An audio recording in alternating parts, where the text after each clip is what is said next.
I would think, at 56, I've had a lot of cannonball experiences. And I don't think there is one definitive experience that I can call my cannonball experience. A cannonball experience is an experience that trips you, napapatid ka. So when I look back, and I like to tell this story, when I was in grade school, I was one of the top students, so I thought, I'll go to Philippine Science High School, that's my dream. From Lourdes to Philippine Science to UP. That was the trajectory I had planned even then. And then I applied to Philippine Science, and I passed the first exam. So I go, okay na. I even applied to Ateneo High School, told them, sorry, but my priority is Philippine Science, not Ateneo. Anyway, long story short, the second exam came and I flunked it. I failed it. So I had to eat humble pie and go to Miss Becky Sanyosa here in the high school. Says, Ma'am, tatanggapin niyo pa ba ako? Anyway, to her credit, and I guess maybe I would say that's God's grace, she accepted me. But then even at Ateneo High School, which I really appreciated the formation I got there. Even with Ateneo High School, my plan was still to go to UP. But anyway, this time when I took the UPCAT, I passed. But then Ateneo was quite expensive, and the admissions officer then, who was Father Samson, said, I'll match whatever UP is giving you. So I got a scholarship, and that brought me back to Ateneo. And I keep wondering, in an alternate universe, had I pushed through with what I had originally planned, I would not be here, I think. I would be, perhaps, I would have a family somewhere else already. Anyway, those things, there are intersections in your life, and you think you want to turn left, but then circumstances sort of force you to turn right. And then you think you're lost, but you're not. You're just on your way. There are a lot of experiences, even now as an adult. I can recall being tripped. Once I was in a wedding and I fainted. It's funny. Usually yung bride yung hinihimatay. Ito yung pare. Anyway, they didn't know. They thought I was having a stroke.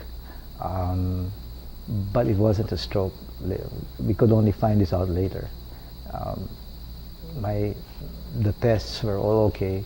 I used to faint before, but I remember falling. In fact, when I was in Sagada, back, some of my friends will know this. But this time, I think doctors think it was a glaucoma attack.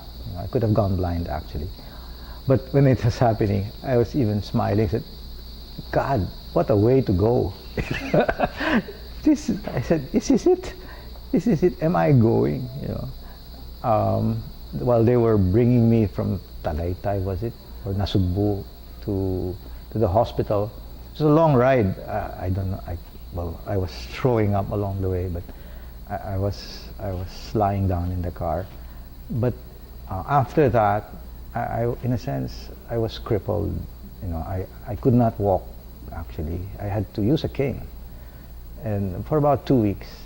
So that tripping makes you wonder about many deep things in life.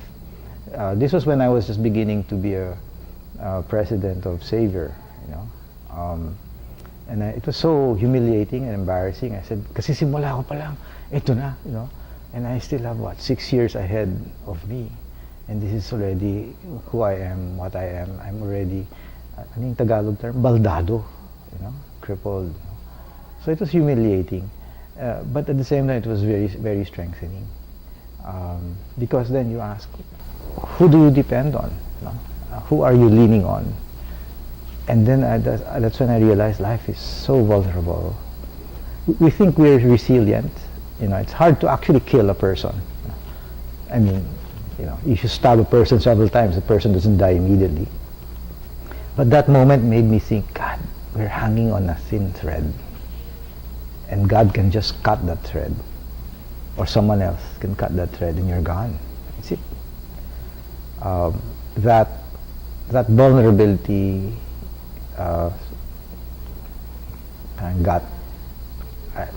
that vulnerability made me think and made me pray a lot more, actually.